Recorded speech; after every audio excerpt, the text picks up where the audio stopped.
Cellphone கடையின் ஷட்டரை உடைத்து திருடிய 2 பேருக்கு காவல்துறையினர் வலை வீசியுள்ளனர். முத்துலட்சுமி நகர் பகுதியில் மகேஷ் என்பவரின் செல்போன் கடைக்குள் புகுந்த ஹெல்மெட் அணிந்த 2 கொள்ளையர்கள் கடையில் இருந்த 30க்கும் மேற்பட்ட செல்போன்களை திருடிச் சென்றுள்ளனர்.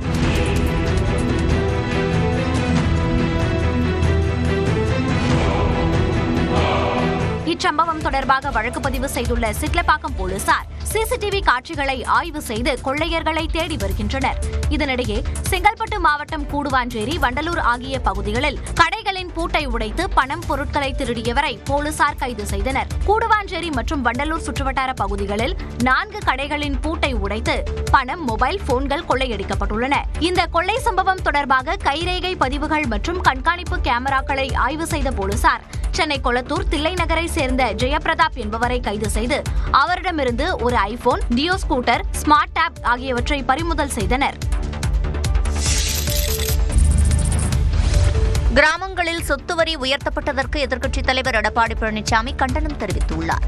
இதுகுறித்து அவர் வெளியிட்டுள்ள அறிக்கையில், பஞ்சாயத்துகளில் உள்ள ஓலை குடிசைகள், ஓடு, ஆஸ்பெஸ்டாஸ் வீடுகள், கான்கிரீட் வீடுகள் மற்றும் வணிக நிறுவனங்கள் உள்ளிட்ட அனைத்திற்கும் சொத்து வரியை உயர்த்தியதுடன் புதிய வரியை வசூலிக்க அதிகாரிகளை திமுக அரசு வற்புறுத்தி வருகிறது என குறிப்பிட்டுள்ளார். புதிய சொத்து வரி உயர்வு அறிவிப்பின்படி ஊராட்சிகளில் அதிகபட்சமாக 500 சதுர அடி கான்கிரீட் வீடுகளுக்கு 500 ரூபாயும், ஓட்டு வீடுகளுக்கு 300 ரூபாயும், ஓலை வீடுகளுக்கு 200 ரூபாயும் வசூலிக்கப்படும் என்றும் அவர் அறிக்கையில் தெரிவித்துள்ளார். திமுக ஆட்சியில் சொத்து வரி, குடிநீர் கட்டணங்கள், கழிவுநீர் அகற்றல் கட்டணம் மற்றும் மின் கட்டணங்கள் ஆண்டுதோறும் 6% உயர்த்தப்படுகின்றன என தெரிவித்துள்ளார். மேலும் உணவுப் பொருட்கள் மற்றும் கட்டுமானப் பொருட்களின் விலைகள் பல மடங்கு உயர்ந்துள்ளதாகவும் அவர் குறிப்பிட்டுள்ளார். அனைத்து துறைகளிலும் கமிஷன், கரப்ஷன், கலெக்ஷன் என்று அதிகரித்து வரும் ஊழல் காரணமாக நாட்டிலேயே கடன் வாங்குவதில் தமிழ்நாடு முதலிடம் பெற்றுள்ளதாகவும் எடப்பாடி பழனிசாமி விமர்சித்துள்ளார். ஏழை மக்களின் குடிசைகளுக்கு வரியை உயர்த்தி அவர்களை வேதனையில் ஆழ்த்தியதுதான் திமுக அரசின் சாதனை என்றும் அவர் குறிப்பிட்டுள்ளார். சொத்து வரி உயர்வு பற்றி பேச அதிமுகவுக்கு அருகதை இருக்கிறதா என அமைச்சர் KN நேரு கேள்வி எழுப்பியுள்ளார். இது தொடர்பாக அவர் வெளியிட்டுள்ள அறிக்கையில், அம்பி, ரெமோ என இரட்டை வேடம் போட்டு அந்நியன் படத்தில் வரும் வசனம் போல பின்றியே என்றுதான் பழனிசாமியை சொல்ல தோன்றுவதாக விமர்சித்துள்ளார்.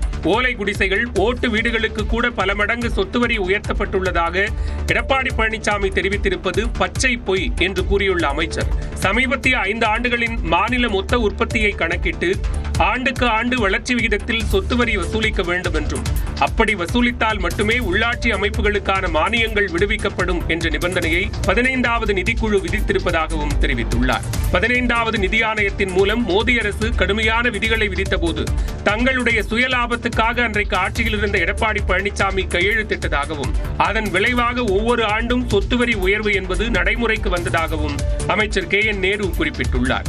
ஏழைகள் பாதிக்காத வண்ணம் மிக மிக குறைந்த அளவு சொத்து வரியை விதிக்க முதலமைச்சர் உத்தரவிட்டுள்ளதாக கூறியவர், பிற மாநிலங்களை ஒப்பிடும்போது தமிழ்நாட்டில் சொத்து வரி மிக குறைவாகவே விதிக்கப்பட்டு வருவதாக தெரிவித்துள்ளார்.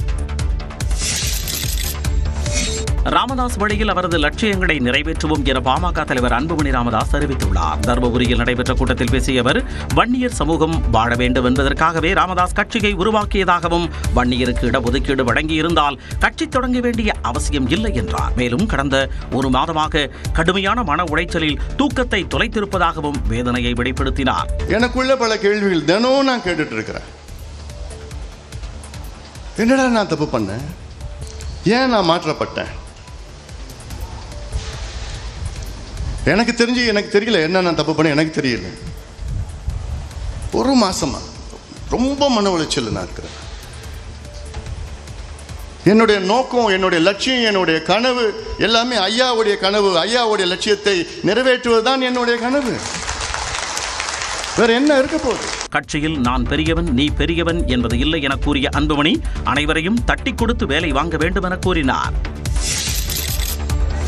மதுரை மாவட்டம் உசிலம்பட்டி அருகே சாலையை கடக்க முயன்ற ஒரே குடும்பத்தைச் சேர்ந்த 7 பேர் மீது கார் மோதியதில் பச்சிளம் குழந்தை உட்பட 4 பேர் உயிரிழந்தனர். உசிலம்பட்டி அருகே குஞ்சாம்பட்டியைச் சேர்ந்த லட்சுமி, கருப்பாயி, பாண்டிச்செல்வி உள்ளிட்ட ஒரே குடும்பத்தைச் சேர்ந்த 7 பேர் உசிலம்பட்டியில் உள்ள பெருமாள் கோவிலுக்கு சென்றுவிட்டு மீண்டும் சொந்த ஊரான குஞ்சாம்பட்டிக்கு அரசு பேருந்தில் வந்துள்ளனர். குஞ்சாம்பட்டி பேருந்து நிறுத்தத்தில் இறங்கி சாலையை கடக்க முயன்ற 7 பேர் மீதும் தேனியில் இருந்து உசிலம்பட்டி நோக்கி அதிவேகத்தில் வந்த கார் மோதியது. இதில் தூக்கி வீசப்பட்டு படுகாயமடைந்த 1 வயது குழந்தையான பிரகலாதன், ஜோதிகா, லட்சுமி, பாண்டிச்செல்வி ஆகிய 4 பேர் உசிலம்பட்டி அரசு மருத்துவமனையில் அனுமதிக்கப்பட்ட நிலையில் சிகிச்சை பலனின்றி உயிரிழந்தனர். இந்த விபத்தில் படுகாயமடைந்த மற்றொரு 1 வயது பச்சிளம் குழந்தையான கவியாடினி மற்றும் ஜெயமணி கருப்பாகி ஆகிய 3 பேர் தொடர் சிகிச்சையில் உள்ளனர். இச்சம்பவம் குறித்து தகவல் அறிந்து விரைந்து வந்த உசிலம்பட்டி டிஎஸ்பி சந்திரசேகரன் தலைமையிலான போலீசார் வழக்கு பதிவு செய்து தப்பியோடிய கார் ஓட்டுநரான பூச்சிப்பட்டியைச் சேர்ந்த ஆனந்தகுமாரை தேடி வருகின்றனர்.